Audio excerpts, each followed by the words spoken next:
Henrique Dourado. Quer dizer, então, que o Corinthians está de olho no centroavante, no artilheiro do Brasil do último campeonato, ao lado do Jô?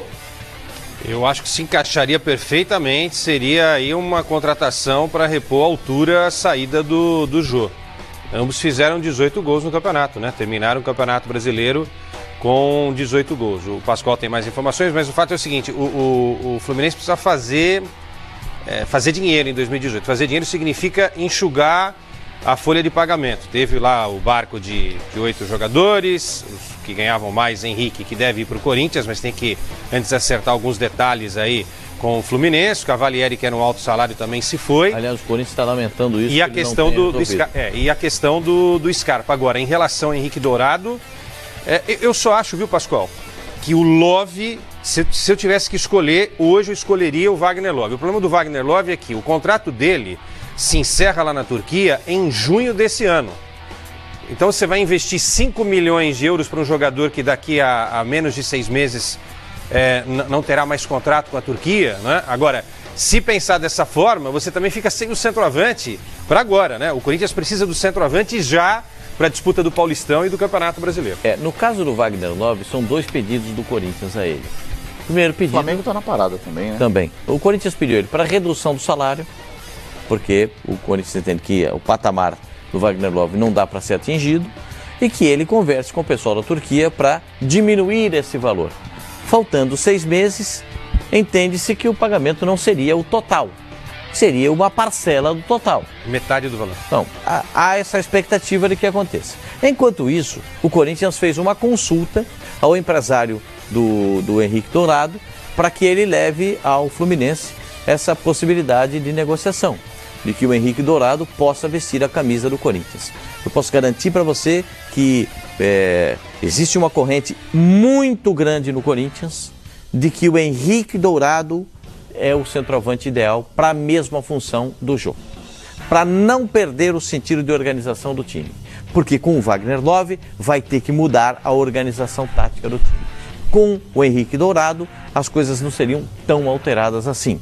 Então, há uma corrente muito grande que espera que o Henrique Dourado seja o centroavante, porque o Corinthians começa já a participação nos Estados Unidos. O Corinthians viajou hoje, né? Tá viajando de madrugada agora. Se o Henrique Dourado acertar com o Corinthians, o Henrique Dourado vai substituir o Jô e o técnico do Fluminense vai passar a chamar Jó, porque haja paciência, né? No caso do Abel. O time inteiro desmontado, né? Nossa, o Quesada falou, Santos e Corinthians começam por baixo, o Fluminense, coitado do Fluminense. Não, o Fluminense é uma... Na hora que até o Botafogo vai chegar no capítulo. Tem que abrir uma outra caixinha para falar do Fluminense. Até o Botafogo perdeu o treinador, o Botafogo também não tem muito dinheiro.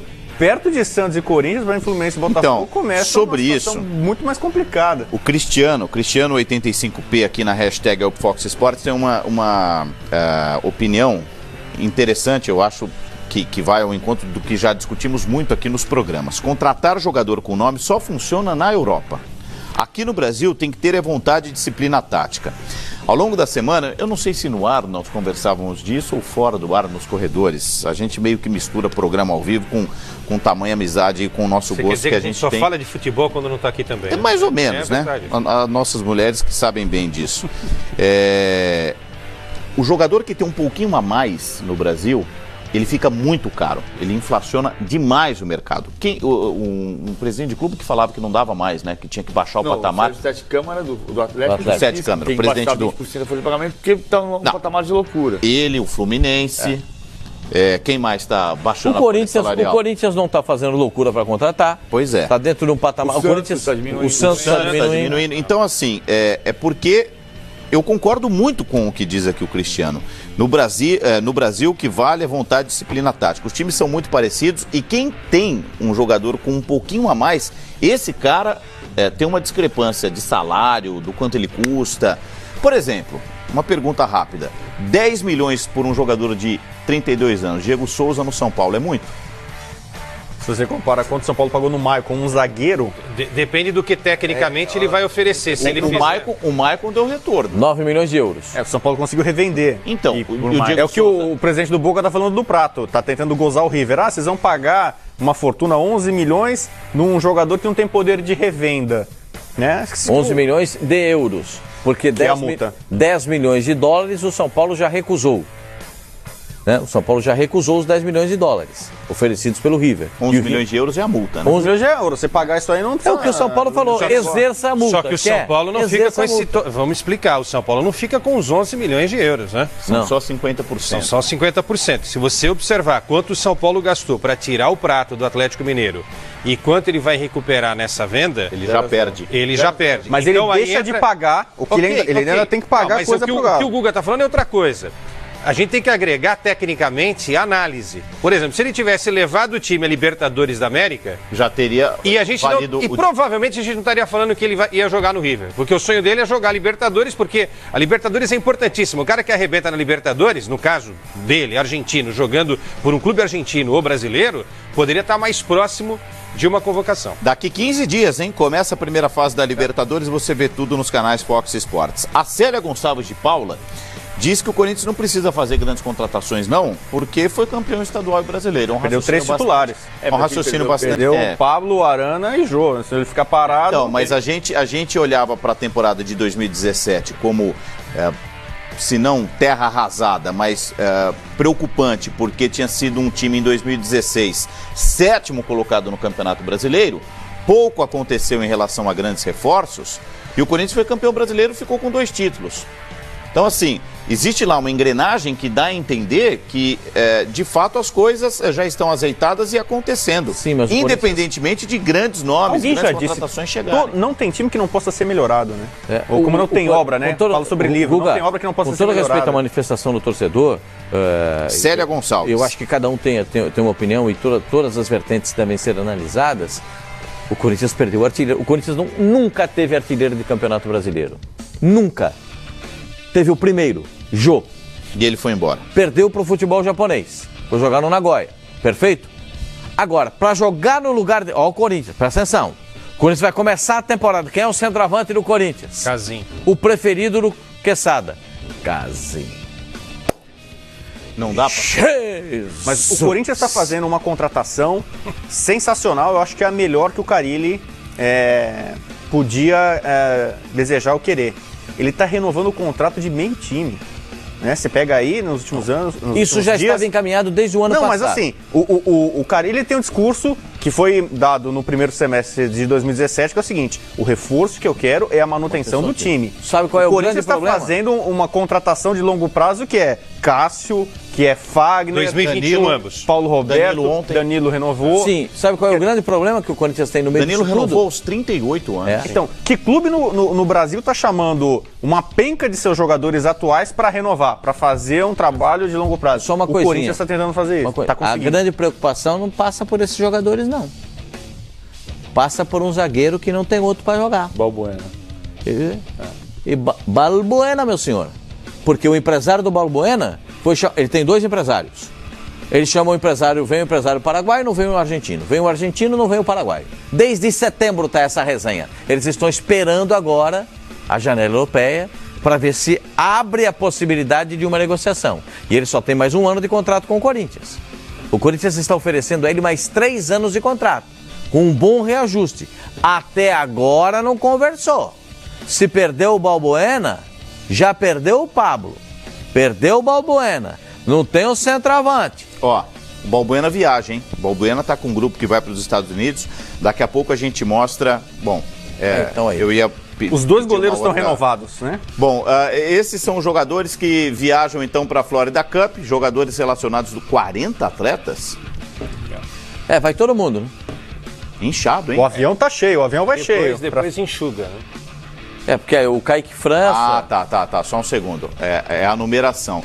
Não está em ordem numérica. Vocês podem reparar que é 1, 2, 4, não são 40 jogadores. Faltam 9. Então tem camisas aí à espera de reforços. A 9 tá sendo aguardada. Tem razão, A 9 é do Wagner 15, Love. Por exemplo, a 7. Não são 40 jogadores. São 32. 32 jogadores. O pessoal costuma falar, né, o grupo 28 a 33. Que, na verdade, 33 dá 3 times. Eu acho que é um detalhe importante. Ano passado, a gente dizia que o elenco, Vilani e amigos, do Corinthians já tinha uma defasagem, né? A gente falava, falta um lateral pro Arana, Falta... Que não é o Moisés. Que não é o Moisés. Agora é o Juninho Capixaba. Né? Faltava mais um zagueiro. O Corinthians, mesmo sem antes perder o Pablo, falava assim, contratar outro zagueiro. E o segundo do Jô. Não contratou lateral. Pode ser o Luca. O Luca tá na relação lá, ó. Então, Camisa Vilani, 30. eu já vi o Lucas jogar assim no Corinthians. Não rola? Não sei, pode ser. Eu tô com a tua frase, tá? Agora eu vou com a tua frase até o final de 18. Com o Corinthians não dá para dizer mais que não vai acontecer. A gente só tem que dar opinião, porque, claro, há uma defasagem do elenco. Todo mundo sabe, o técnico já falou, presidente, mas... Uma competição a mais. Uma competição a mais. Libertadores é outra parada, tal. Mas, assim, não dá para dizer que, de repente, o Luca não dê certo. E vou até falar uma loucura aqui. Não dá nem para dizer que o Casim não dê certo. Porque a gente viu tanta coisa que não deveria... É verdade. O Pascoal não entende. O Pascoal pulou da cadeira. Por que, Pascoal? Não, repete a frase. Do Casim? Vai lá. Não, o que ele quer dizer é que vai que ele se adapte. Vai que na dá. primeira temporada Vai que dá. e vira Vai um que grande atacante. E eu não quero De estar na onde hashtag... você não espera nada, Fica não quieto. sai nada. De onde você não espera nada, não sai nada. O Pascoal tá querendo A aquilo. esperança é a única que morre. O Pascoal tá querendo aquilo que o Walter Abrão chamava de bilance. Bilance, que era o replay. Né? Era o replay. Porque você que tá em casa não viu. O Quesada falou assim: não pode esperar tudo de todo mundo, inclusive do Casinho. O Pascoal fez assim. Como é que foi, Pascoal, que você fez? Não, porque foi um pai. Pode esperar tudo, até do Casim. O Casim é informação. O Casim fez um gol no Campeonato Brasileiro. O gol do título? Contra o Avaí. O gol do título. Um gol, não foi bem Foi o gol do importante, título. foi importante. Foi o gol que sacramentou a vitória contra o Avaí, que por sua vez confirmou o título do Corinthians. Não foi o gol do título porque não era um mata-mata, uma decisão. Não, o jogo do título foi do Fluminense, né? Da confirmação. Isso. Mas teve o jogo do convenhamos, Palmeiras, teve aquele jogo do Atlético Não, Paranaense. o jogo do título, o jogo que confirmou foi contra o Fluminense. O gol do Avaí foi um gol muito importante. O do Atlético Paranaense também, né? Então, mas para você ver como a fase, né, como quando tudo dá certo, as coisas se encaixam, e não é uma questão de sorte, não, é de competência desse Corinthians há alguns anos fazendo sucesso. O Casim fez um gol, o Giovanni Augusto fez um gol. Fez contra o Atlético Paranaense. Gol de vitória. Gol de vitória. O Marquinhos Gabriel fez mais de um gol, mas fez Golaço, pouquíssimos inclusive. e gols importantes. Agora esse golaço, o campeonato já estava decidido, mas ele também fez gol de jogos importantes. Então, assim, são caras que ficaram abaixo da crítica na temporada, mas que ganharam crédito para 2018. Porque em algum momento eles mostraram que podem reagir. Eu não sei se isso se aplica ao Casim, mas para o Marquinhos Gabriel e para o Giovanni Augusto, e eles seguem no elenco.